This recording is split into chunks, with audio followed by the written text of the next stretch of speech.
ഡൽഹിയുടെ രാജധാനിയിൽ വിപ്ലവം സൃഷ്ടിച്ച ഒരു രാഷ്ട്രീയ പാർട്ടിയാണ് ആം ആദ്മി.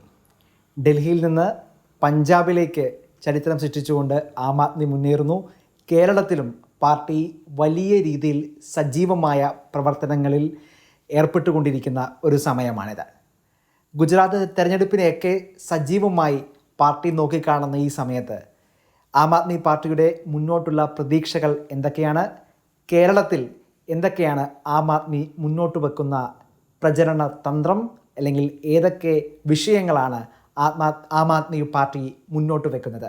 ഷെക്കീന ടെലിവിഷൻ പക്ഷം മറുപക്ഷത്തിൽ ഇന്ന് അതിഥിയായി നമ്മളോടൊപ്പം പങ്കെടുക്കുന്നത് അഡ്വക്കേറ്റ് വിനോദ് മാത്യു വിൽസൺ ആണ്. അദ്ദേഹം ആം ആദ്മി പാർട്ടിയുടെ സംസ്ഥാന വക്താവാണ്. നമസ്കാരം വിനോദ് മാത്യു വിൽസൺ. ഞാൻ ഇൻട്രൊഡക്ഷനിൽ വിനോദ് മാത്യു വിൽസൺ എന്ന് പറയുമ്പോൾ ഒരുപക്ഷെ സോഷ്യൽ മീഡിയയിലൊക്കെ സജീവമായ ആളുകൾ ആദ്യം ചോദിക്കുക, അഡ്വക്കേറ്റ് വിനോദ് മാത്യു വിൽസൺ എപ്പോഴാണ് ആം ആദ്മി പാർട്ടിയിൽ ജോയിൻ ചെയ്തത്? അദ്ദേഹം സോഷ്യൽ മീഡിയയിൽ തീവാറുന്ന സോഷ്യൽ മീഡിയ വീഡിയോകളിലൊക്കെ സജീവമായ വ്യക്തിയാണ്.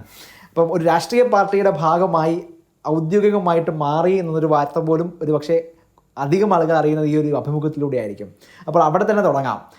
എങ്ങനെയായിരുന്നു ആം ആദ്മിയുമായിട്ടുള്ള ഒരു കണ്ടുമുട്ടൽ? അതിൻ്റെ വക്താവാകുന്ന ആ ഒരു യാത്ര എങ്ങനെയാണ് കാണുന്നത്? അത് രസകരമായ ചോദ്യമാണ്. കാര്യം ഞാൻ പൊളിറ്റിക്സ് എനിക്ക് വളരെ ഇഷ്ടമാണ്. പൊളിറ്റിക്സ് എന്ന് പറയുന്നത് നമ്മൾ ജനിക്കുമ്പോൾ മുതൽ നമ്മുടെ കൂടെയുള്ളത് അതാണ് രാഷ്ട്രീയം വിശ്വസിക്കുന്ന ഒരു മനുഷ്യനാണ് ഞാൻ.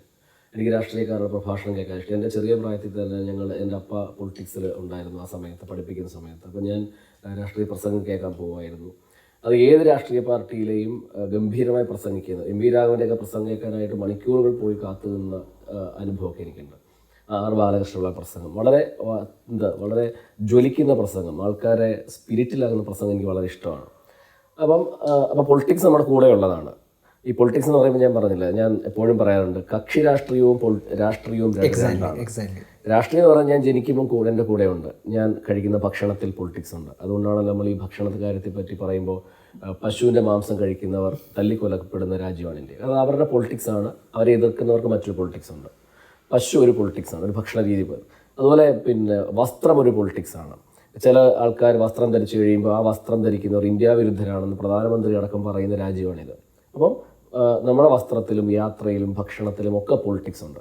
പക്ഷെ ആ പൊളിറ്റിക്സ് പിന്നീട് നമ്മളൊരു അധികാരത്തിലേക്ക് എത്താൻ വേണ്ടിയാണ്, അല്ലെങ്കിൽ ജനാധിപത്യ രാജ്യത്ത് ഒരു അധികാരത്തിലേക്ക് വരാൻ വേണ്ടിയാണ് നമ്മളൊരു കക്ഷി രാഷ്ട്രീയത്തിലേക്ക് വരുന്നത്. അപ്പോൾ ഈ കക്ഷി രാഷ്ട്രീയത്തിലേക്ക് വരുമ്പോൾ സംഭവിക്കുന്ന എപ്പോഴും അവിടെ നമ്മുടെ അഭിപ്രായങ്ങൾ ചിലപ്പോൾ അടിയറവെക്കേണ്ടി വരും. നമുക്ക് ചില കാര്യങ്ങൾ മിണ്ടാതിരിക്കേണ്ടി വരും. ശരിയല്ലേ? അപ്പം അതുകൊണ്ടാണ് ഞാൻ പലപ്പോഴും ഒരു രാഷ്ട്രീയ പാർട്ടിയിലും പ്രവർത്തിക്കാൻ ഞാൻ ആദ്യമൊക്കെ പ്രവർത്തിച്ചിരുന്ന ആളാണ്. പിന്നീട് അതിൽ നിന്ന് ഞാനൊക്കെ വിട്ടുമാറി. എനിക്ക് പ്രൊഫഷണലി എനിക്ക് സ്വാതന്ത്ര്യമുണ്ട്.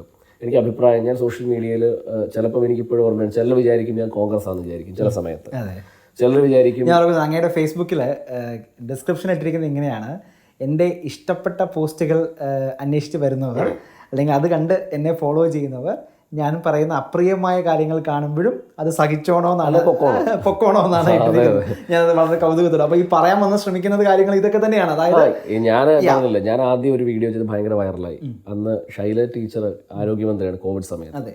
ഒരു സ്ത്രീ എന്ന നിലയിൽ ഒരു വളരെ മികച്ച പ്രകടനമാണ്. അവരുടെ പാർട്ടി എന്തും ആയിക്കോട്ടെ, ജനങ്ങൾക്ക് ഒരു പോസിറ്റീവ് വൈബ് കൊടുക്കാൻ അവർ കഴിഞ്ഞിട്ടുണ്ട്. പെട്ടെന്നാണ് കേരളത്തിന്റെ പ്രതിപക്ഷ നേതാവ് രമേശ് ചെന്നിത്തല വന്നിട്ട് അവരെ മേക്കപ്പ് രാജകുമാരി എന്നൊക്കെ വിളിച്ചപ്പോൾ ഞാനൊരു വീഡിയോ ചെയ്തു. എനിക്കത് ഇഷ്ടപ്പെട്ടില്ല.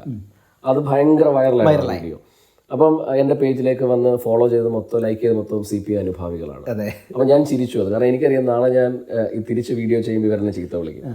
അത് കഴിഞ്ഞ് വളരെ പെട്ടെന്ന് തന്നെ മുഖ്യമന്ത്രിക്കെതിരെ ഞാൻ ഒരു വീഡിയോ ചെയ്തു. അപ്പോഴത്തേന് ഈ ആൾക്കാർ വന്നിട്ട് എൻ്റെ ഇൻബോക്സ് വന്നിട്ട് ഒരു വക്കീൽ ഏതാണ് പാർട്ടിയും ചോദിച്ചു.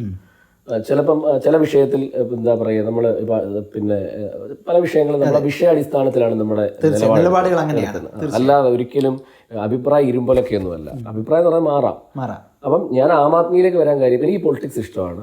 നല്ലൊരു പൊളിറ്റിക്കൽ പാർട്ടിയിലൂടെ മാത്രമേ രാജ്യത്തിന് മാറ്റം ഉണ്ടാവുകയുള്ളൂ. കാരണം ജനാധിപത്യ രാജ്യമാണിത്.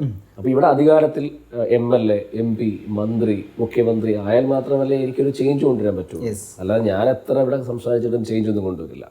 അപ്പോൾ അതിനുവേണ്ടി ഒരു പൊളിറ്റിക്കൽ ഓർഗനൈസേഷനിൽ മെമ്പറാകുക, അതിലൂടെ എൻ്റെ കാര്യങ്ങൾ പറയുക, അല്ലെങ്കിൽ അതിലൂടെ ആരെങ്കിലും അതിലേക്ക് എത്തിക്കാൻ ശ്രമിക്കുക, അങ്ങനെ ഒരു പവർ പൊളിറ്റിക്സിലേക്ക് ആ പാർട്ടി വരിക, അവർ രാജ്യം ഭരിക്കുക എന്ന് പറയുന്നതാണ് നമ്മുടെ പൊളിറ്റിക്സ് എന്ന് പറയുന്നത്. അതിന് ഞാൻ നോക്കുമ്പോൾ ഇപ്പം എനിക്ക് ഓപ്ഷൻ എന്ന് പറയുന്നത് ആം ആദ്മിയാണ്. കാരണം ബാക്കിയുള്ളിടത്തെല്ലാം അപജയങ്ങളായി.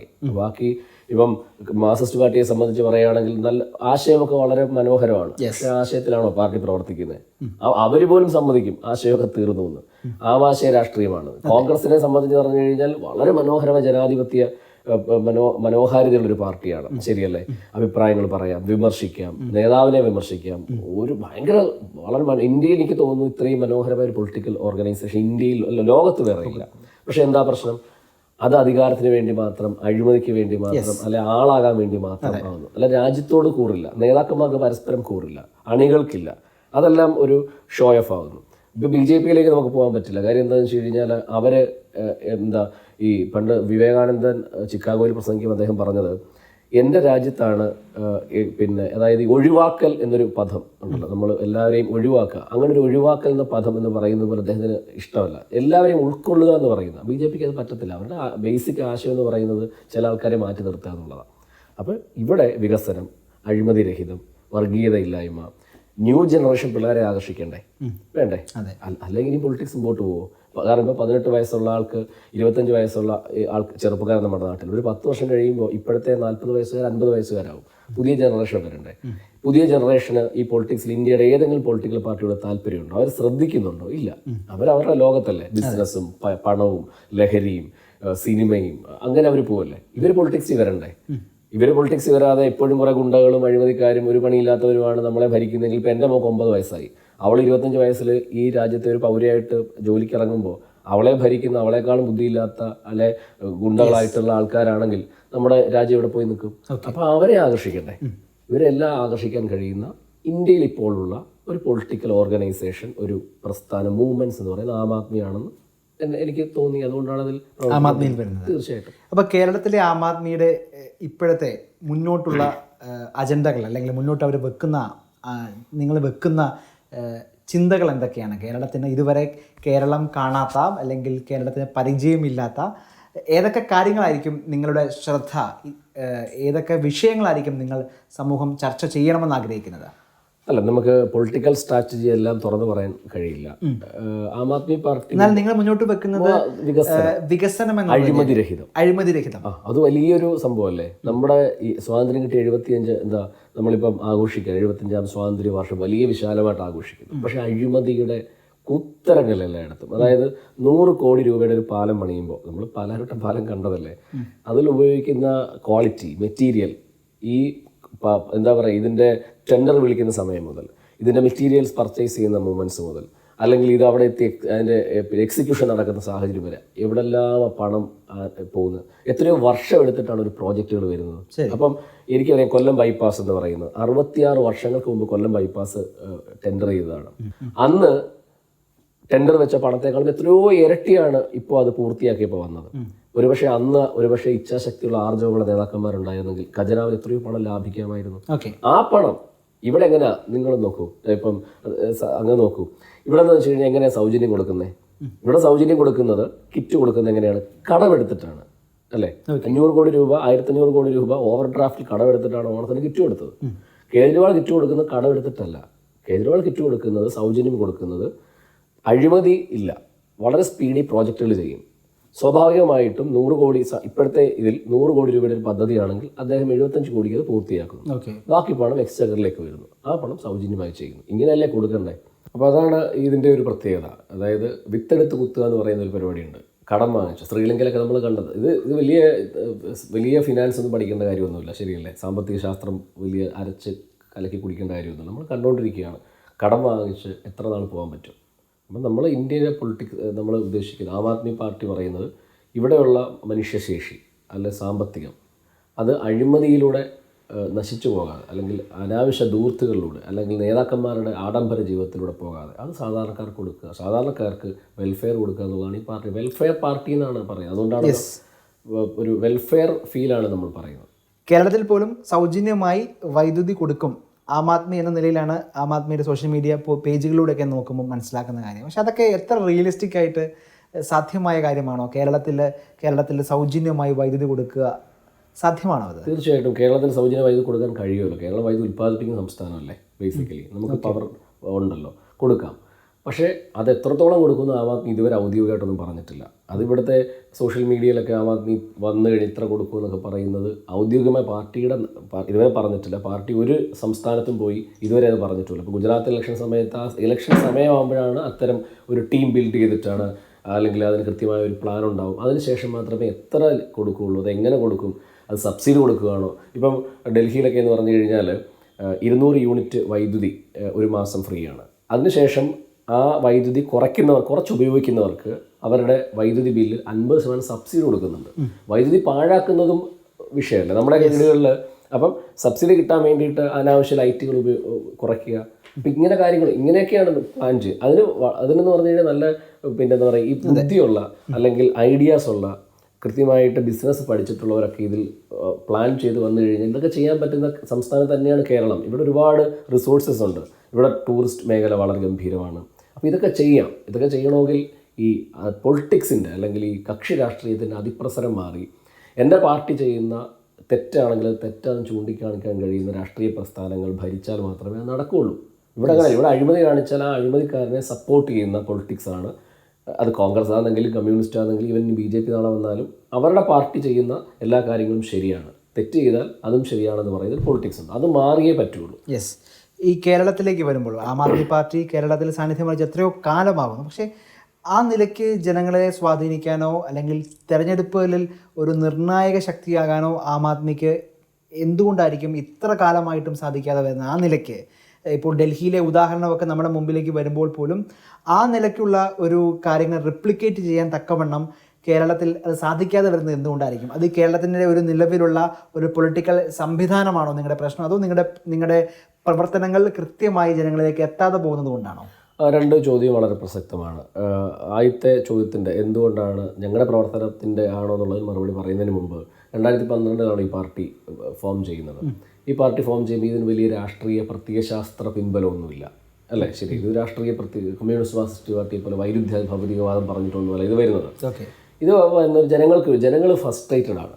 ജനങ്ങൾക്ക് ഇവിടെ തന്നെ നിങ്ങൾ നോക്കും, നമുക്ക് മാർക്സിസ്റ്റ് പാർട്ടിക്കെതിരായി സംസാരിക്കുന്ന വോട്ട് ചെയ്യാൻ കോൺഗ്രസ് ഒരു ഓപ്ഷനേ ഉള്ളൂ. കോൺഗ്രസിന് വോട്ട് ചെയ്യാൻ എത്രത്തോളം കോൺഗ്രസ്സിൽ നിൽക്കുമെന്നുള്ള ഭയമുണ്ട്.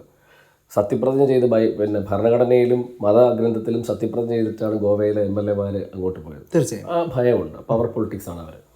അപ്പോൾ ഇവിടെ ആം ആദ്മി പാർട്ടി അത്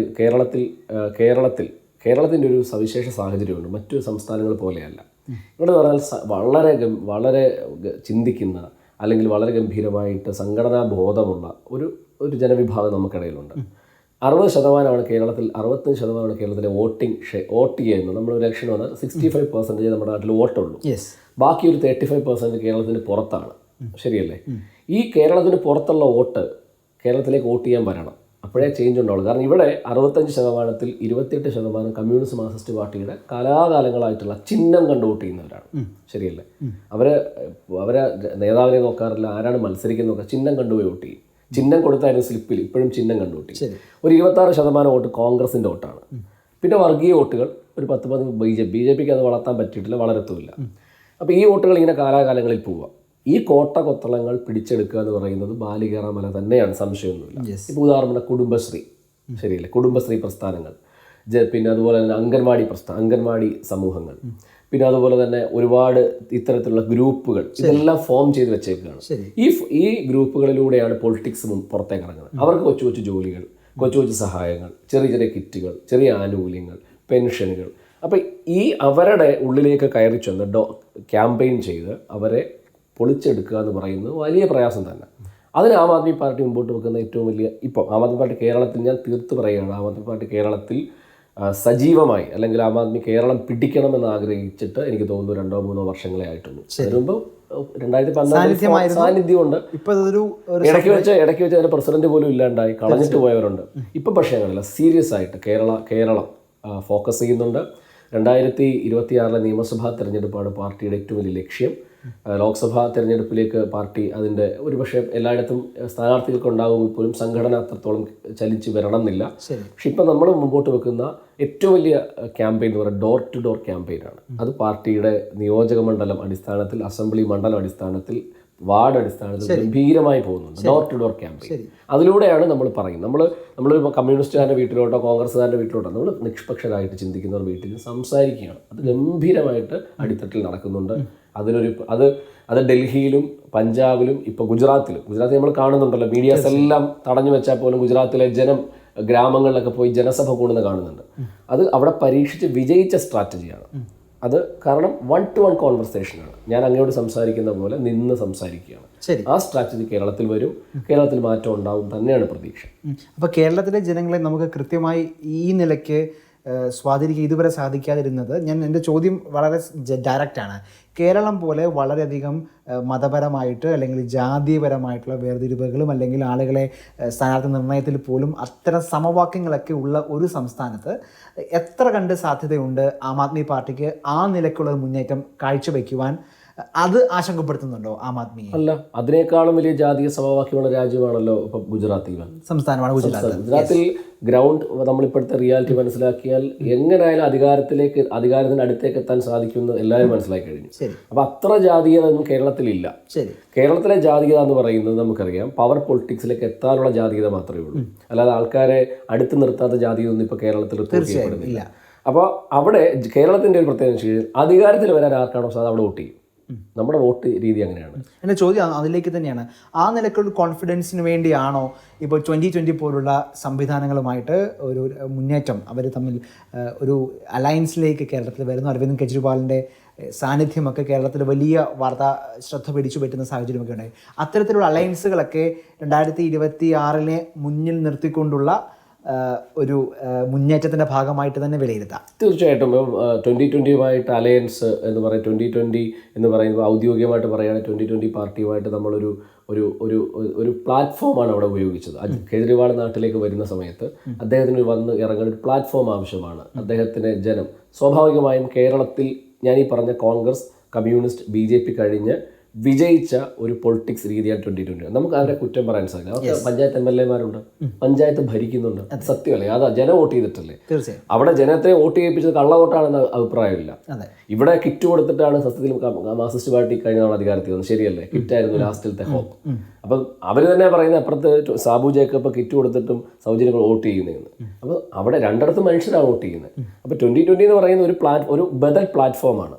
2020 അല്ലെങ്കിൽ കേരളത്തിൽ എല്ലായിടത്തും 2020 പ്രവർത്തകരോ സംവിധാനങ്ങളോ ഇല്ല. അവരത് മുമ്പോട്ട് വെക്കുന്നുമില്ല.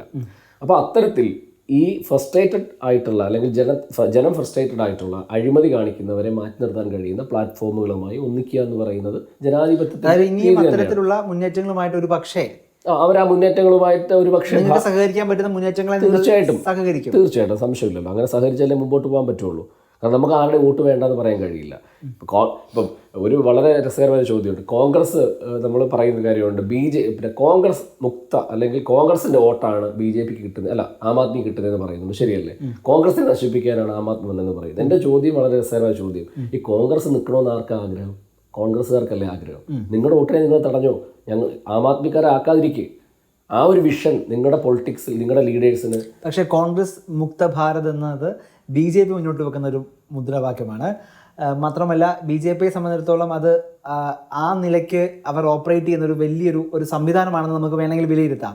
പക്ഷേ ആം ആദ്മി ഇപ്പോൾ ഡൽഹിയിൽ വരുന്നതിനോ അല്ലെങ്കിൽ പഞ്ചാബിൽ വരുന്നതിനോ ഒരു പക്ഷേ BJPക്ക് എതിരഭിപ്രായം ഉണ്ടോ എന്ന് ചോദിച്ചാൽ വ്യത്യസ്ത അഭിപ്രായം നമുക്ക് പറയേണ്ടി വരുമായിരിക്കും. അതായത് കോൺഗ്രസ് മുക്തം എന്ന നിലയിൽ അവർ പറയുമ്പോഴും അവർ ഈ നിലയ്ക്ക് ആം ആദ്മിയെ ആ നിലയ്ക്ക് ശത്രുവായിട്ട് കാണുന്നില്ലായിരുന്നു ഈ അടുത്ത കാലം വരെ. പക്ഷെ ഇപ്പോൾ ആം ആദ്മിക്കെതിരെ വലിയ ആരോപണങ്ങൾ ഉണ്ടാകുന്നുണ്ട്. ആം ആദ്മിയുടെ ദേശീയ നേതാക്കളെയും മന്ത്രിമാരടക്കം വലിയ ആരോപണങ്ങളിലൂടെയാണ് മുന്നോട്ട് പോകുന്നത്. അവർക്കെതിരെ വലിയ ഗുരുതരമായ ആരോപണങ്ങളാണ് നമ്മൾ കേൾക്കുന്നത്.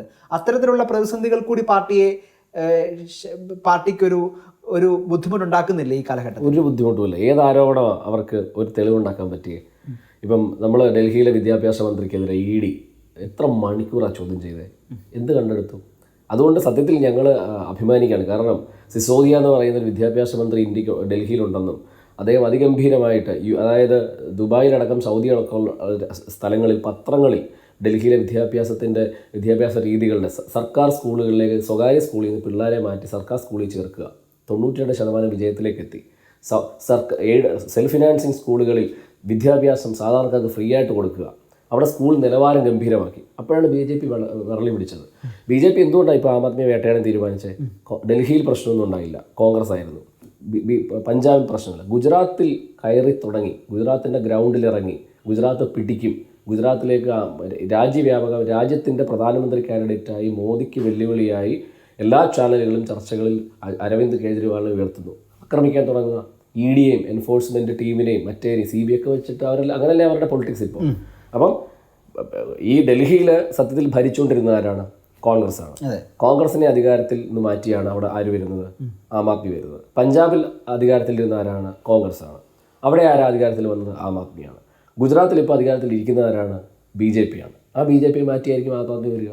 അപ്പം ഒരിക്കലും B ടീമാണെന്നുള്ള അഭിപ്രായം എങ്ങനെ പറയാൻ സാധിക്കും? അധികാരത്തിലിരിക്കുന്നവരെ മാറ്റിയാലേ അധികം മറ്റൊരു പാർട്ടിക്ക് ഉത്ഭവത്തിൽ പോലും ആം ആദ്മി എന്നുള്ള ഒരു രാഷ്ട്രീയ ഒരു പ്രസ്ഥാനം ഉണ്ടാകുന്നതിന് മുമ്പ് പോലും ഇന്ത്യ അഗൈൻസ്റ്റ് കറപ്ഷൻ പോലുള്ള വലിയ മൂവ്മെൻറ്റുകൾ ഉണ്ടാകുന്നു. അത് ആ കാലത്തെ കോൺഗ്രസിൻ്റെ സംവിധാനത്തെ ചോദ്യം ചെയ്തുകൊണ്ടുള്ള അഴിമതിക്കെതിരെയുള്ള മുന്നേറ്റം എന്ന നിലയിൽ വരുന്നു. പിൽക്കാലത്ത് അതിൽ മുന്നേറി നിന്ന പലരും BJP ഗവൺമെൻറ്റിൻ്റെ ഏറ്റവും ശക്തരായിട്ടുള്ള ലഫ്റ്റനൻറ്റ് ഗവർണർമാരാകുന്നതും ഒക്കെ നമ്മൾ കണ്ടിട്ടുമുണ്ട്.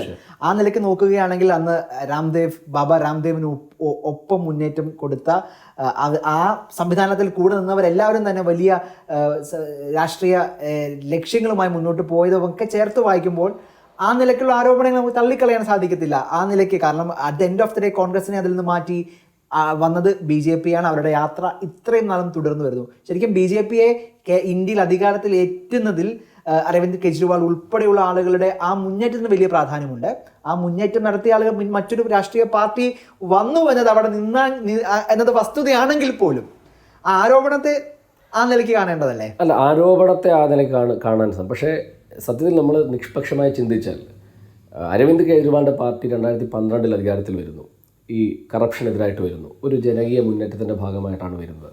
അതിൻ്റെ ഭാഗമായി അദ്ദേഹം ഡൽഹിയിൽ എന്തുകൊണ്ടാണ് നമ്മൾ ഈ പൊളിറ്റിക്സ് പറയുമ്പോൾ ഈ നഗര കേന്ദ്രീകൃത പൊളിറ്റിക്സാണ് ആം ആദ്മി മുമ്പോട്ട് വെക്കുന്നത്. അതായത് പിന്നെ വിദ്യാസമ്പന്നരായിട്ടുള്ള, എന്റർപ്രൈസറായിട്ടുള്ള, ബിസിനസ്സുകാരായിട്ടുള്ളവരൊക്കെയാണ്, യൂത്ത് ആയിട്ടുള്ളവരാണ്, റിട്ടയർഡ് ആയിട്ടുള്ളവർ, വിദേശ രാജ്യങ്ങളിൽ ജോലി ചെയ്തിട്ട് രാജ്യത്ത് തിരിച്ചു വന്നവർ, റിട്ടയർഡ് ആയിട്ടുള്ള ഓഫീസേഴ്സ്. ഇപ്പോൾ ഇന്നലെ തന്നെ IAS വന്നതിൽ ചേരുന്നു. ഇപ്പം നീറ്റിൻ്റെ എക്സാമിൽ ഉന്നത മാർക്ക് വാങ്ങിച്ച വിദ്യാർത്ഥികളുമായി കേജ്രിവാൾ സംസാരിക്കുന്നു. ശരിയല്ലേ? അവരൊക്കെയാണ് ഭാവിയിലെ ഇന്ത്യയുടെ പൊളിറ്റിക്സ് എന്ന് പറയുന്നത്. അപ്പോൾ അത്തരത്തിൽ ആ പൊളിറ്റിക്സാണ് കേജ്രിവാൾ മുമ്പോട്ട് വെക്കുന്നത്. അത് പടർന്ന് പന്തലിച്ച് അത് വികസിച്ച് ഗ്രാമങ്ങളിലേക്ക് ഇറങ്ങുക എന്ന് പറയുന്ന ഒരു പൊളിറ്റിക്കൽ രീതിയാണ് ആം ആദ്മി പാർട്ടിയുടെ പൊളിറ്റിക്കൽ രീതി. മാർക്സിസ്റ്റ് പാർട്ടിക്ക് അങ്ങനെയല്ല. മാർക്സിസ്റ്റ് പാർട്ടി എന്ന് പറയുന്ന ഗ്രാമങ്ങളിൽ നിന്ന് അവർ വളർന്ന് അവരുടെ അങ്ങനെയാണ് അവരുടെ ബേസ് പോകുന്നത്. അപ്പോൾ ഈ നമ്മുടെ ആം ആദ്മി പാർട്ടിയുടെ പൊളിറ്റിക്സ് എന്ന് പറയുന്നത് അത്തരത്തിൽ നഗര കേന്ദ്രങ്ങളിൽ തുടങ്ങി ഗ്രാമങ്ങളിലേക്ക് ഇറങ്ങുന്ന പൊളിറ്റിക്സാണ്. ഡൽഹിയിൽ അതാ സംഭവിച്ചത്, പഞ്ചാബിലും അതാ സംഭവിച്ചത്.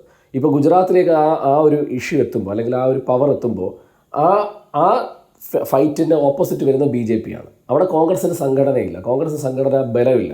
ഇപ്പോൾ നമ്മൾ നോക്കൂ, ഇപ്പം രാഹുൽ ഗാന്ധിയുടെ യാത്ര നടത്തുക, സത്യത്തിൽ കേജ്രിവാളാണ് ഇപ്പം എവിടെ പോയി ഫൈറ്റ് ചെയ്യുന്നത്. കഴിഞ്ഞ ദിവസം കേജ്രിവാൾ ഒരു ഓട്ടോറിക്ഷയിൽ പോയ സമയത്ത് പോലീസ് തടയുകയാണ്, ഗുജറാത്ത് പോലീസ് തടയുകയാണ്. ഡൽഹി മുഖ്യമന്ത്രി ആയിട്ടുള്ള ഒരു വ്യക്തി ഇപ്പോൾ ഫുൾ ടൈം അല്ലെങ്കിൽ ഒരു ആഴ്ചയിൽ 3-4 ദിവസം ഗുജറാത്തിൽ പോയി നിൽക്കുകയാണ്. ഗുജറാത്തിൽ ആർക്കെതിരെ ഫൈറ്റ്? BJPക്കെതിരെ. മോദി എവിടെ നിന്നാണ് കടന്നു വന്നത്? ഗുജറാത്തിൽ നിന്നാണ്. മോദിയുടെ ഉത്ഭവവും മോദിയുടെ ബിസിനസ്സും അമിത്ഷായുടെ കൂട്ടുകെട്ടും എല്ലാം ഗുജറാത്തിൽ നിന്നാണ്. അതായത് നിങ്ങൾ അരവിന്ദ് കെജ്രിവാളിനെ കാണുന്നത് മോഡിക്കെതിരെ നിൽക്കുന്ന അടുത്ത ലോക്സഭാ ഇലക്ഷനിൽ ഒരുപക്ഷെ മോഡിക്കെതിരെ രാജ്യത്തിന് ഉയർത്തിക്കാട്ടാവുന്ന ഒരു ശക്തനായ എതിരാളി നിലയിലായിരിക്കും കാണുന്നത്. പക്ഷേ പഞ്ചാബിലും ഡൽഹിയിലും മാത്രം ശക്തമായ ഒരു സ്വാധീനം വെച്ചുകൊണ്ട് ആ നിലയ്ക്കുള്ള ഒരു ദേശീയ ലോക്സഭാ ഇലക്ഷനെയൊക്കെ നമുക്ക് ഡീൽ ചെയ്യുക അത് ശ്രമകരമല്ലേ? തീർച്ചയായിട്ടും. ഇപ്പം തമിഴ്നാട്ടിലേക്ക് വന്നാൽ സ്റ്റാൻഡിൽ പവറാണ്. അദ്ദേഹം കഴിഞ്ഞ തവണ കേജ്രിവാളിനെ വിളിച്ച് അവിടെ വലിയ വിദ്യാഭ്യാസ സെമിനാർ ഉദ്ഘാടനം അദ്ദേഹം വളരെ ഓപ്പണായിട്ടാണ് അദ്ദേഹം പറഞ്ഞത് ഈ കേജ്രിവാളിൻ്റെ മാതൃക ഇന്ത്യക്ക് മാതൃകയാണെന്ന് പറഞ്ഞു. നിതീഷ് കുമാർ പിന്നെ കേജ്രിവാളിനെ വിളിച്ച് അദ്ദേഹത്തെ ആദരിക്കുന്നു. ഒരിക്കലും ഈ ഇന്ത്യയിൽ ഒരു ഏകകക്ഷി ഭരണം BJPക്കെതിരായിട്ട് കൊണ്ടുവരിക എന്ന് പറയുന്നത് അസാധ്യമാണ്. അത് നമ്മൾ അംഗീകരിച്ചേ പറ്റുള്ളൂ. അപ്പോൾ അതിനെ ആര് നയിക്കും? അതാണ് ആരാണ് അതിന് ഫോം ചെയ്യുക? ഇപ്പോൾ കോൺഗ്രസ് എന്ന് പറയുന്ന പ്രസ്ഥാനത്തിന് അതിന് കഴിയുമോ? കോൺഗ്രസ് ഇന്ത്യ ഭരിക്കണമെന്നും അല്ലെങ്കിൽ കോൺഗ്രസ് മനോഹര പാർട്ടിയാണെന്നും രാഹുൽ ഗാന്ധി നല്ലൊരു മനുഷ്യനാണെന്ന് വിശ്വസിക്കുന്ന ഒരാൾ തന്നെയാണ്, ഒരു സംശയമില്ല. പക്ഷേ രാഹുൽ ഗാന്ധിക്ക് 43 MP ഇന്ത്യയിൽ ഇന്ന് കോൺഗ്രസിനുള്ളത്, ശരിയല്ലേ? ഈ 43 MP കൂടുതൽ സംഭാവന ചെയ്യാനുള്ള സംഘടന കഴിഞ്ഞ തവണ മോദി അധികാരത്തിൽ വരുന്നതിന് ശേഷം കോൺഗ്രസിനുണ്ടായിട്ടുണ്ടോ? കോൺഗ്രസ് ഒന്ന് ആത്മപരിശോധന ചെയ്യണ്ടേ? എത്ര നേതാക്കന്മാർ പിൻകൊഴിഞ്ഞു പോയി, എത്രയോ പേര് പോയി.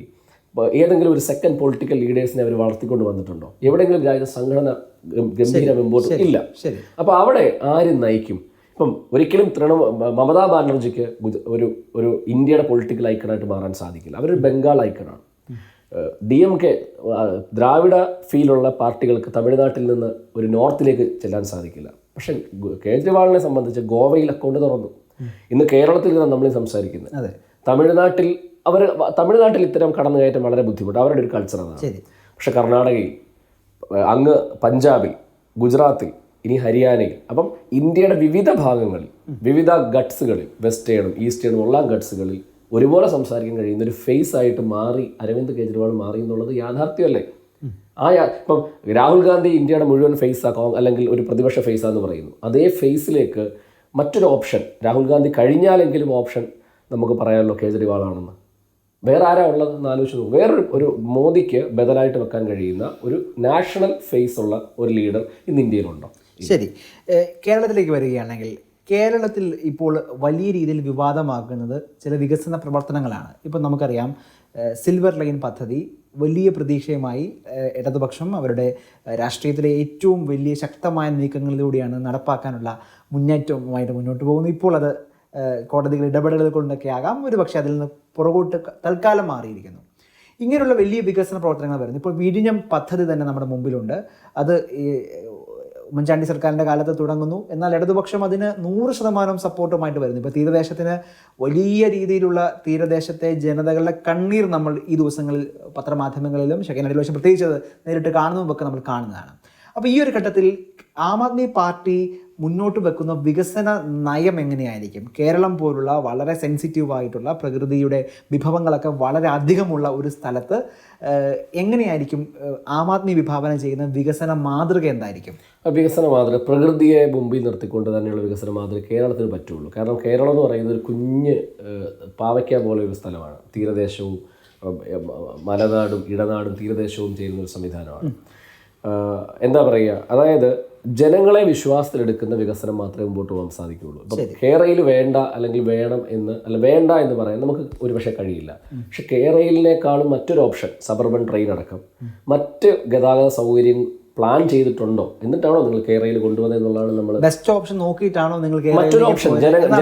അതെ, ജനങ്ങളെ വിശ്വാസത്തിലെടുക്കാൻ സാധിച്ചു, ജനങ്ങളോട് സംസാരിച്ചോ. ഇവിടെ പൗരപ്രമുഖന്മാരോടാണ് സംസാരിച്ചിട്ടുള്ളത് അല്ലേ? ഈ പൗരപ്രമുഖന്മാരല്ലല്ലോ വീടും കൂടിയൊക്കെ പോകുന്നത്, സാധാരണക്കാരുടെ അല്ലേ? അപ്പൊ സാധാരണക്കാരെ കേട്ടോ. ഞാൻ ചോദിക്കട്ടെ, ഇപ്പൊ നമ്മുടെ ഹൈവേ വികസനത്തിന്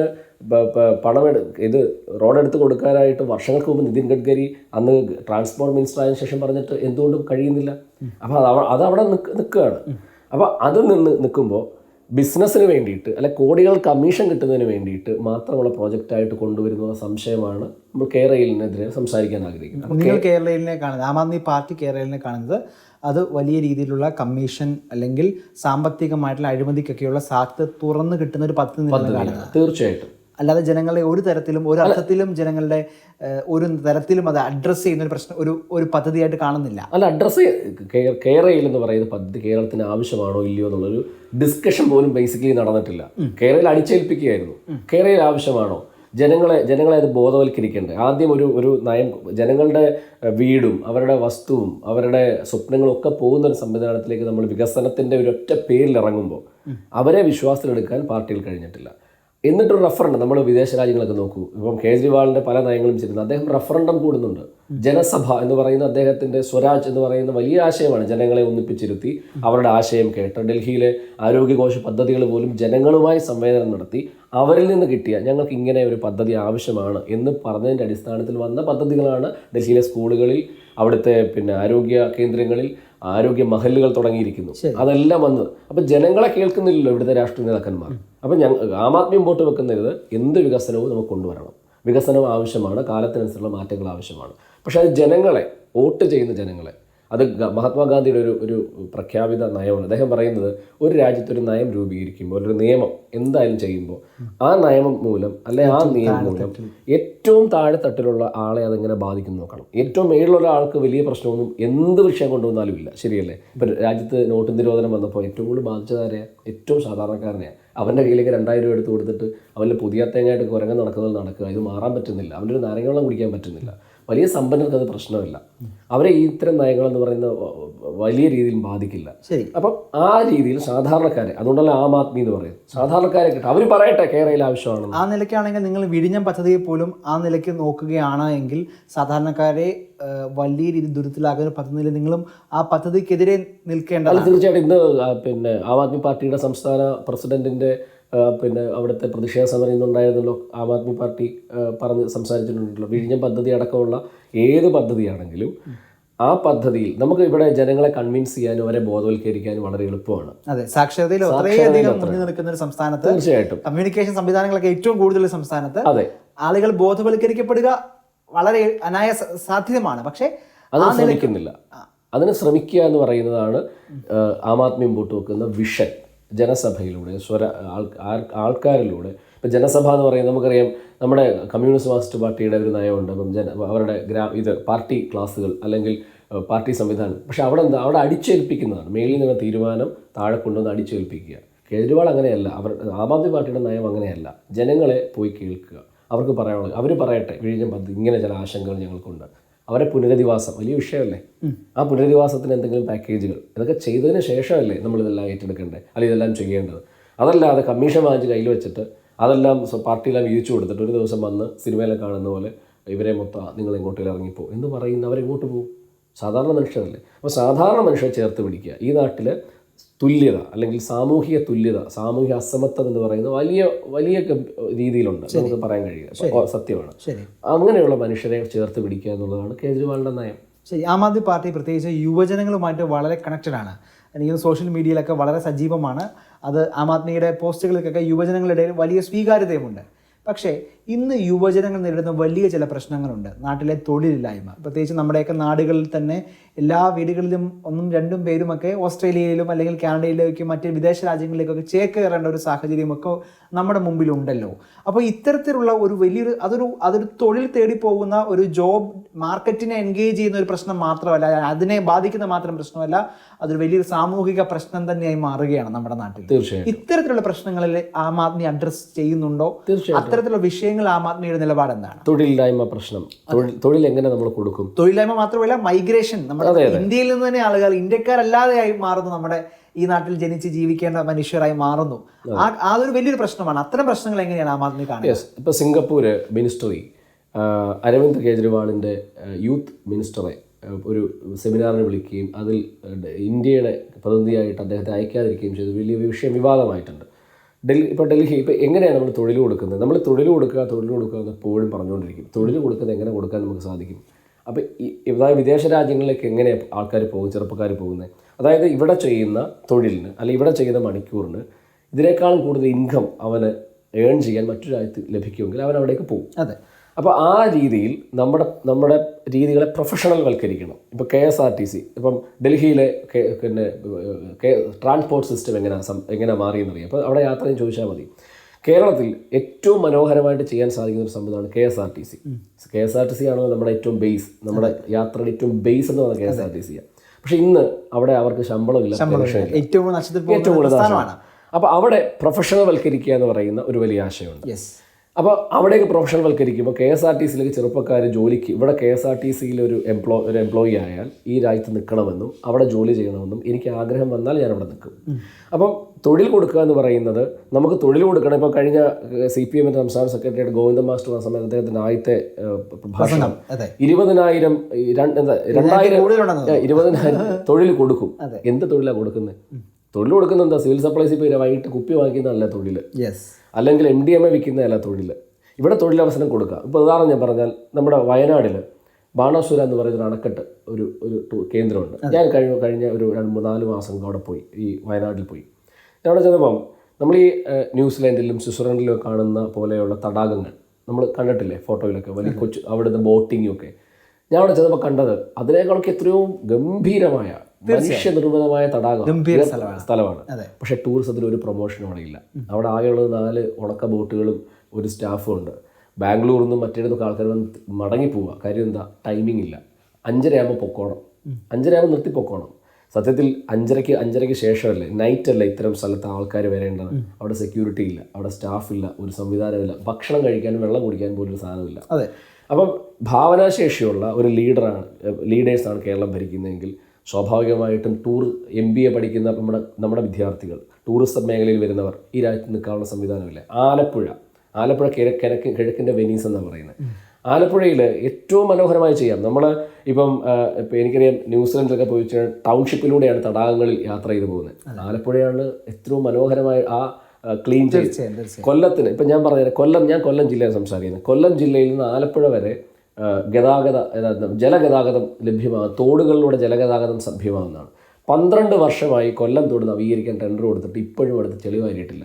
പക്ഷേ അഴിമതി, അതിൻ്റെ പുറത്ത് ഇഷ്ടംപോലെ അഴിമതി നടക്കുക. അപ്പം ഇവിടെ തന്നെ സാധാരണക്കാർക്ക്, സാധാരണ മനുഷ്യർക്ക് ഇപ്പോൾ നമ്മുടെ KSEB എടുക്കാം. KSEB എന്ന് പറയുന്നതാണ് ഏറ്റവും വലിയ ഒരു വെള്ളാൻ. അടുത്ത KSRTCയുടെ നിലവാരത്തിലേക്ക് പോകാൻ പോകുന്ന സാധനമായിരിക്കും ഇനി KSEBയിൽ 1.25 ലക്ഷം രൂപയാണ് ഒരു എക്സിക്യൂട്ടീവ് എഞ്ചിനീയറുടെ ശമ്പളം. ഒരു ജോലിയില്ല, പുതിയ ആൾക്കാരെ എടുക്കുന്നില്ല. ഈ KSEB എഞ്ചിനീയർക്ക് 3-4 സെക്ഷൻ തിരിച്ചു കൊടുത്തേക്കുക. അപ്പോൾ ഇവർക്ക് എന്തിനാണ് 1.25 ലക്ഷം ശമ്പളം കൊടുക്കുന്നത്? ചെറുപ്പക്കാരെ അവിടേക്ക് റിക്രൂട്ട്മെന്റ് നടത്തുന്നില്ല. ഇവിടെ യാതൊരു തരത്തിലുള്ള റിക്രൂട്ട്മെന്റുകൾ നടക്കുന്നില്ല. അപ്പോൾ ഈ രീതി ടൂറിസം മേഖല, അതുപോലെ മാനവശേഷി സ്ഥാപനങ്ങൾ, ഇങ്ങനെയുള്ള സ്ഥലത്തൊക്കെ ഒരുപാട് തൊഴിലവസരം സൃഷ്ടിക്കാൻ കഴിയും.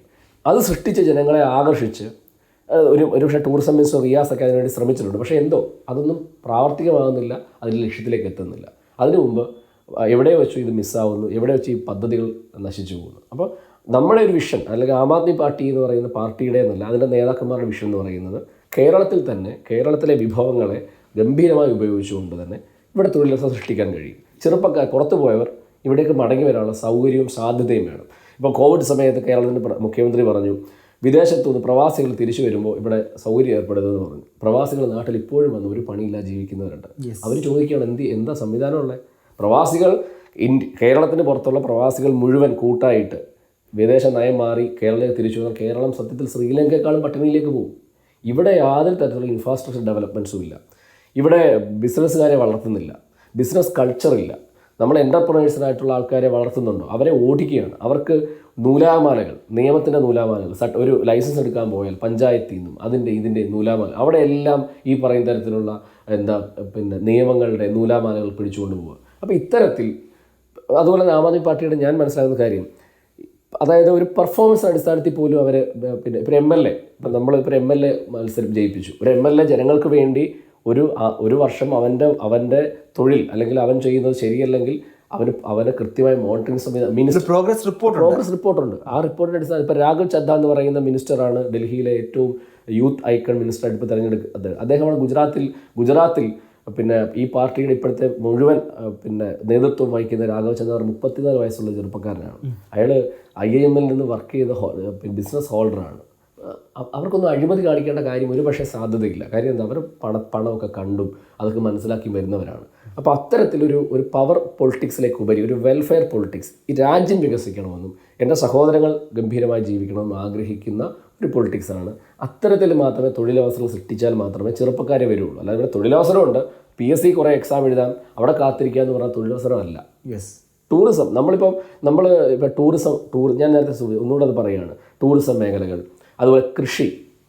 ഇവിടെ കൃഷിയെപ്പറ്റി കൃഷി മിനിസ്റ്റർ അല്ലെങ്കിൽ അഗ്രികൾച്ചർ മിനിസ്റ്റർ പറയുന്നുണ്ട് കൃഷി വികസിപ്പിക്കും. നമ്മൾ കേരളത്തിൽ എത്രയോ തരിശ് പാടങ്ങൾ, ഇവിടെ തണ്ണീർത്തട നിയമമുണ്ട്. തണ്ണീർത്തട നിയമം എന്ന് പറയുന്നത് ഇവിടുത്തെ പാർട്ടി വളർത്താൻ വേണ്ടിയുള്ള ഏറ്റവും മോശകരമായ നടപടികൾ നടക്കുന്നതാണ്. അതായത് പാർട്ടി ഭാരവാഹിയും പാർട്ടിക്കാരുമാണെങ്കിൽ അത് നികത്തി വീട് വെക്കാൻ പ്രശ്നമില്ല. കൃഷി ചെയ്യുന്നില്ല അത്തരം മേഖലകളിൽ. നമ്മുടെ വിദ്യാഭ്യാസ കൾച്ചറിൻ്റെ കൂടെ നമ്മൾ മുമ്പോട്ട് വെക്കുന്ന അല്ലെങ്കിൽ ഒരുപാട് ആശയങ്ങളുണ്ട്. അതായത് സ്കൂളുകളിൽ പ്രോഗ്രസ്, നമ്മുടെ അക്കാഡമിക് തലത്തിൽ കൃഷിയെ ഡെവലപ്പ് ചെയ്യാൻ സാധിക്കത്തില്ലേ? വിദ്യാർത്ഥികൾക്ക് ഒരു അഗ്രികൾച്ചർ ഫീൽ കൊടുക്കാൻ സാധിക്കും. നമ്മുടെ ബേസിക് അതാണല്ലോ, കൊടുക്കാൻ സാധിക്കും. ആ അഗ്രികൾച്ചർ ഡെവലപ്പ് ചെയ്യുന്നവർക്ക് പ്രോഗ്രസ് ആയിട്ട് അഡീഷണൽ മാർക്ക് കൊടുക്കാനും ഗ്രേസ് മാർക്ക് കൊടുക്കാനും കഴിയില്ലേ? അവരെ ആ കൾച്ചറിലേക്ക് കൊണ്ടുവരും. ചെറുപ്പക്കാരെ, കുട്ടികളെ കൊണ്ടുവരണ്ടേ? തരിശു ഭൂമി കൃഷി ചെയ്യാനുള്ള ഒരു കൾച്ചർ ഡെവലപ്പ് ചെയ്യണ്ടേ? അതുകൊണ്ടാണ് കഴിഞ്ഞ ദിവസം നോക്കൂ, കേജ്രിവാൾ IIM നിന്ന് പഠിച്ച റാങ്ക് ഹോൾഡേഴ്സ് ആയിട്ടുള്ള ആൾക്കാരെ വിളിച്ചിരുത്തി ആ കുട്ടികളോട് സംസാരിക്കുക. 10-16 വയസ്സുള്ള കുട്ടികളോട് ഒരു മുഖ്യമന്ത്രി ഒരു മീറ്റിങ്ങിൽ സംസാരിക്കുക. എന്തിനാണ് സംസാരിക്കുന്നത്? ഈ 16 വയസ്സുള്ളവരാണ് 10 വർഷം കഴിയുമ്പോൾ ഒരു MLA MP ആയിട്ട് മാറേണ്ടത്. അതാണ് പൊളിറ്റിക്സ്, അതാണ് ആ വെൽഫെയർ പൊളിറ്റിക്സ് ആണ് ആം ആദ്മി. ഇപ്പോൾ ആം ആദ്മി പാർട്ടിയെ കുറിച്ച് പറയുകയാണെങ്കിൽ ഇപ്പം ഡൽഹിയിൽ നമുക്ക് അരവിന്ദ് കെജ്രിവാളിൻ്റെ മുഖമുണ്ട്. തീർച്ചയായിട്ടും ഒരു രാഷ്ട്രീയ പാർട്ടി എപ്പോഴും ഒരു മുഖം ഉയർത്തി കാട്ടുന്നുണ്ട്. പക്ഷേ കേരളത്തിലേക്ക് വരികയാണെങ്കിൽ ആം ആദ്മി പാർട്ടി ആ നിലയ്ക്ക് ഒരു ഐക്കണായിട്ട് എടുത്ത് മുന്നോട്ട് വെക്കുന്ന ഒരു നേതാവില്ല. തീർച്ചയായിട്ടും ഞാൻ ആദ്യഘട്ടത്തിൽ ചോദിച്ച തുടർച്ചയാണ്. കേരളത്തിൽ ഈ ദിവസങ്ങളിലൊക്കെ, ഈ വർഷങ്ങളിലൊക്കെ ആം ആദ്മി പാർട്ടി ജനങ്ങളിലേക്ക് ആ നിലയ്ക്ക് എത്തപ്പെടാതെ പോയത് ഇത്തരത്തിലുള്ള ആ നിലയ്ക്ക് ഒരു കരിസ്മാറ്റിക് ലീഡർഷിപ്പ് ഇല്ലാത്തത്, അല്ലെങ്കിൽ ഐക്കണായിട്ടുള്ള ആളുകൾ ഇല്ലാത്തതാണോ? ആ നിലയ്ക്കുള്ള ചർച്ചകൾ നമ്മൾ കാണുന്നുണ്ട്. ഇപ്പൊ അങ്ങ് തന്നെ പറഞ്ഞല്ലോ, അരവിന്ദ് കെജ്രിവാൾ ഡൽഹിയുടെ ഫേസ് അല്ല. അരവിന്ദ് കെജ്രിവാൾ ഇന്ത്യയുടെ ഫേസ് ആണ്. ഫേസ് ആയിരുന്നല്ലോ, ഇപ്പൊ ഇന്ത്യയുടെ ഫേസ് ആണ്. കേരളത്തിന്റെ ഫേസും അരവിന്ദ് കെജ്രിവാൾ ആണ്. ശരിയല്ലേ? ഇപ്പം കേരളത്തിൽ ഞാൻ വേറെ കാര്യം തിരിച്ചൊരു ഉപചോദ്യം ചോദിക്കാം. കോൺഗ്രസ് ഇത്രയും വർഷങ്ങളായി ഇന്ത്യ ഭരിച്ചൊരു പാർട്ടിയാണല്ലോ, കോൺഗ്രസ് ജനാധിപത്യ പാർട്ടി. രാഹുൽ ഗാന്ധി അല്ല അതിന്റെ അപ്പുറത്തൊരു ഫേസ് കോൺഗ്രസിന് ഇപ്പോഴുണ്ടോ? ഇല്ല. കോൺഗ്രസിന് ദേശീയ തലത്തിൽ ഇല്ല, സംസ്ഥാന തലത്തിലുണ്ട്, എത്രയോ നേതാക്കന്മാരുണ്ട്. ദേശീയ തലത്തിലില്ല. ഞാൻ പറഞ്ഞ ദേശീയ പാർട്ടിയാണ്. വർഷങ്ങൾ ഭരിച്ച ഇന്ത്യ ഭരിച്ച വർഷങ്ങൾ മാറി മാറി ഭരിച്ചൊരു പാർട്ടിക്ക് ഒരു ദേശീയ പ്രസിഡന്റിനെ, അഖിലേന്ത്യാ പ്രസിഡന്റിനെ തിരഞ്ഞെടുക്കാൻ കഴിയുന്നില്ല. പക്ഷേ ശൈശവ ദിശയിൽ മാത്രമുള്ള ഒരു പാർട്ടിയാണ് ആം ആദ്മി പാർട്ടി. ഈ ആം ആദ്മി പാർട്ടിക്ക് കേജ്രിവാളിൻ്റെ ഫേസാണ് ഇപ്പം ഇന്ത്യ ഒട്ടാകെ ഉള്ളത്. പിന്നെ ആഷിത എന്ന് പറയുന്ന ഒരു മിനിസ്റ്ററുണ്ട്, ഒരു പെൺകുട്ടിയുണ്ട് ഡൽഹിയിൽ, ഇന്ത്യയുടെ ഫേസായി മാറിക്കൊണ്ടിരിക്കുക. രാഘവ് ചദ്ധം, ഞാൻ നേരത്തെ സൂചിപ്പിച്ച 32 വയസ്സുള്ള മിനിസ്റ്റർ, ഇന്ത്യയുടെ ഫേസ് ആയിക്കൊണ്ടിരിക്കുക. സിസോദിയ എന്ന് പറയുന്ന മനുഷ്യൻ ഇന്ത്യയുടെ ഫേസ് ആയിക്കൊണ്ടിരിക്കുക. അപ്പം ഫേസ് ആവുന്നത് എങ്ങനെയാണ്, ചരിത്രം സൃഷ്ടിക്കുന്നത് എങ്ങനെയാണ്? നമുക്ക് ഒരാളെ ഹയർ ചെയ്ത് കൊണ്ടുവന്ന് ഫേസ് ആക്കാൻ കഴിയില്ല. അങ്ങനെയുള്ളവർ ഫേസ് ആയാൽ അങ്ങനെയുള്ളവർ അത് പ്യുവർ പൊളിറ്റിക്സ് പോലെ അവർ നിൽക്കുകയില്ല. അവരെന്തെങ്കിലും കണ്ടുവരുന്നവർ. അപ്പോൾ കേരളത്തിൽ പാർട്ടി ശൈശവ ദിശയിലാണ്. ഈ പാർട്ടിയുടെ പോളിസി ഇപ്പോൾ ഗുജറാത്ത് ഇലക്ഷൻ കഴിയുന്നതോടുകൂടി സ്വാഭാവികമായി നമ്മൾ ആഗ്രഹിക്കുകയും പ്രതീക്ഷിക്കുകയും ചെയ്യുന്നത് ഗുജറാത്തിൽ അതിവലിയ ശക്തമായ മുന്നേറ്റം നടക്കും. ആം ആദ്മി പാർട്ടിയിലേക്ക് കേരളത്തിൽ അതിശക്തരായിട്ടുള്ള, കേരളത്തിൻ്റെ ജനങ്ങളെ ആകർഷിക്കാൻ കഴിയുന്ന ഫേസുകൾ കേരളത്തിലേക്ക് വരും. ഇപ്പോൾ കേരളത്തിൽ ആം ആദ്മി പാർട്ടിക്ക് ഉള്ളതെന്ന് പറയുന്നത് സത്യസന്ധമായ ഫേസാണ്. ഇപ്പോൾ BC സിദ്ദീഖ് എന്ന് പറയുന്ന മനുഷ്യനാണ് കേരളത്തിൻ്റെ പാർട്ടി. അദ്ദേഹം ഈ കേജ്രിവാളിനൊപ്പം ആൻറ്റി കറപ്ഷൻ മൂവ്മെൻറ്റിൽ ഉണ്ടായിരുന്ന മനുഷ്യനാണ്. ശരിയല്ല, തമിഴ്നാടിൻ്റെ പിന്നെ വലിയ ഉന്നതമായ സ്ഥാനം വഹിച്ചൊരു മനുഷ്യനാണ്. പുതിയ അരവിന്ദ് കെജ്രിവാൾ എന്ന് പറയുന്ന ദീർഘവീക്ഷണമുള്ള ഒരു മനുഷ്യൻ കേരളത്തിൻ്റെ കൺവീനറാക്കി വെച്ചിട്ടുണ്ടെങ്കിൽ അത് വെറുതെ അല്ല. അദ്ദേഹം ഇപ്പം PC സിദ്ദീഖ് എന്ന് പറയുന്ന മനുഷ്യൻ ഇപ്പം അങ്ങേക്കറിയാം, ടെലിവിഷനുകൾ കുറേ പേർക്കറിയാം. അപ്പം അവരെന്ന് പറയുന്നത് ആജീവനാന്ത കൺവീനറൊന്നുമല്ല. അവരെപ്പോൾ വേണേലും മാറാം, അവരെപ്പോൾ വേണേലും മാറ്റാം. ഒരു ടീം വരും, ഒരു ഗംഭീരമായിട്ടുള്ള ഒരു പ്രതീക്ഷ, ഒരു ഹോപ്പ് ഈ പ്രസ്ഥാനത്തിലുണ്ട്. അതിലേക്ക് ജനം വരും. അതിനൊരു ടൈം ആവുന്നേ ഉള്ളൂ. ഇപ്പം ഗുജറാത്തിലേക്ക് ഞാനത് തുടക്കത്തിൽ പറഞ്ഞു, ഇതിൻ്റെ മുഴുവൻ സ്ട്രാറ്റജിയും ഒരുപക്ഷെ ഇൻ്റർവ്യൂവിലൊന്നും പറയാൻ സാധിക്കില്ല. അതായത് നമ്മുടെ സ്ട്രാറ്റജി എന്ന് പറയുന്നത് ഇപ്പോൾ 2024 നിയമസഭാ ഇലക്ഷൻ ഒരു 25 ഈ കളി മാറും, ഈ ഗതി മാറും. ഇവിടെ ഡൽഹി ടീം അല്ലെങ്കിൽ കേജ്രിവാൾ അടങ്ങുന്ന ടീം കേരളത്തിൽ ഫോക്കസ്ഡ് ആവും. കേരളത്തിലേക്ക് കേരളത്തിൽ ഇപ്പോൾ വളരെ പ്രതീക്ഷയുള്ള ചില മുഖങ്ങൾ ആം ആദ്മി പാർട്ടിയുടെ മുഖങ്ങളായി മാറും, ജനങ്ങളെ ആകർഷിക്കും. അതിൻ്റെ ചർച്ചകൾ നടക്കുന്നുണ്ട്. ആരൊക്കെയാണ് എന്തൊക്കെയാണെന്ന് പറയാൻ സാധിക്കില്ല. അത്തരം ചർച്ചകളുണ്ട്. അതൊക്കെ ഞെട്ടിക്കുന്ന സർപ്രൈസുകളുമായിരിക്കും. അത് കേരളത്തിൽ അധികാരത്തിൽ വരിക എന്നത് നിങ്ങളുടെ ലക്ഷ്യം. തീർച്ചയായും അധികാരത്തിൽ വന്നാൽ മാത്രമേ ചേഞ്ച് ഉണ്ടാക്കാൻ സാധിക്കുകയുള്ളൂ. അധികാരത്തിൽ വരണമല്ലോ. 2026 നിയമസഭാ തെരഞ്ഞെടുപ്പിനെ കേരളത്തിൽ അധികാരത്തിൽ എത്താൻ വേണ്ടിയുള്ള ഒരു പോരാട്ടം തന്നെയാണ് തീർച്ചയായിട്ടും ആം ആദ്മി മുന്നോട്ട് വെക്കുന്നത്. അതിനു മുമ്പ് പഞ്ചായത്ത് ഇലക്ഷൻ വരുന്നുണ്ട്. പഞ്ചായത്ത് ഇലക്ഷനാണ് നമ്മുടെ ടെസ്റ്റ് ഡോസ് എന്ന് പറയുന്നത്, റിഹേഴ്സൽ. കാരണം പഞ്ചായത്തിൽ നമുക്ക് അറിയാം 996 പഞ്ചായത്തുകളാണ് കേരളത്തിൽ ഉള്ളത്, അല്ലേ? അപ്പോൾ അവിടെ ഉണ്ടാക്കുന്ന ചലനം പിന്നെ ഇപ്പോൾ വയനാട് ജില്ലയിൽ ഞാൻ വ്യക്തിപരമായി പോയി അനുഭവിച്ചതാണ്. എല്ലാ മണ്ഡലങ്ങളിലും ഗ്രാമങ്ങളിലും കമ്മിറ്റികളായി, പിന്നെ ചെറുപ്പക്കാരും ഒക്കെ അതിൽ പങ്കെടുക്കുന്നുണ്ട്. എറണാകുളം, കോട്ടയം ബേസുകളിലൊക്കെ, തൃശ്ശൂർ ബേസുകളിലൊക്കെ പാർട്ടിക്ക് വലിയ മുന്നേറ്റമുണ്ട്. ആ മുന്നേറ്റം പഞ്ചായത്ത് ഇലക്ഷനോടുകൂടി അതിൻ്റെ പൂർണ്ണതയിലെത്തും. ലോക്സഭാ ഇലക്ഷനിൽ വലിയൊരു ചേഞ്ച്, ഇവിടെ ഒരു MP ഒന്നും ഉണ്ടാവുമെന്ന് നമ്മൾ പറയാൻ ആഗ്രഹിക്കുന്നില്ല. അതൊക്കെ മലർപ്പൊടിക്കാൻ സ്വപ്നമായിട്ട് നമുക്ക് പറയാം. പക്ഷേ പഞ്ചായത്ത് ഇലക്ഷനിൽ മാറ്റം ഉണ്ടാവും. അതിൻ്റെ ഫോളോ അപ്സ് ആയിട്ട് നിയമസഭയിലേക്ക് ഒരു നല്ല ടീം, ഒരു കേരളത്തിനെ ഞെട്ടിക്കാൻ കഴിയുന്ന, കേരളത്തിൻ്റെ ചേഞ്ച് ജനങ്ങളെ ആകർഷിക്കുന്ന ഒരു ടീം കേരളത്തിലുണ്ടാവും. അതിന് ഡൽഹിയിൽ തന്നെ അതിന് കൃത്യമായ ഫോക്കസ് ഉണ്ട്, കൃത്യമായ ഫോളോ അപ്സ് ഉണ്ട്. സീരിയസ് ആയിട്ടാണ് കേരളത്തെ വളരെ കാരണം കേരളം എന്ന് പറയുന്നത് ഇന്ത്യയുടെ ഒരു പരിച്ഛേദമാണ്. കേരളത്തിൽ ഇപ്പം ജോതോ യാത്ര തുടങ്ങുന്നു. കാരണം രാഹുൽ ഗാന്ധിയുടെ ഒഫീഷ്യൽ പേജിൽ പോലും വരുന്നത് കേരളത്തിലെ ഈ ജനക്കൂട്ടമാണ്. ശരിയല്ലേ? അപ്പോൾ കേരളം എന്ന് പറയുന്നത് ഇന്ത്യയിലെ മറ്റെല്ലാ സംസ്ഥാനങ്ങളും ലോകത്ത് ഉള്ള മറ്റ് പൊളിറ്റിക്സ് സംവിധാനങ്ങൾ നോക്കുന്ന ഒരു മണ്ണാണ് കേരളം. കേരളത്തിനെ ആം ആദ്മി വളരെ സീരിയസ് ആയിട്ടാണ് കേജ്രിവാൾ എടുത്തിരിക്കുന്നത്. അദ്ദേഹം കേരളത്തിലേക്ക് വരും, കേരളം പിടിക്കും. തീർച്ചയായും കേരളത്തിലെ വലിയ മാറ്റങ്ങൾ കൊണ്ടുവരുവാൻ ആം ആദ്മിയുടെ മുന്നേറ്റത്തിന് സാധിക്കും എന്ന ആത്മവിശ്വാസമാണ് ഇവിടെ പങ്കുവച്ചത്. ഈ സംവാദത്തിൽ ഇത്രയും സമയം പങ്കുവച്ച അഡ്വക്കേറ്റ് വിനോദ് മാത്യു വിൽസന് ഒത്തിരി താങ്ക് യു സോ മച്ച്.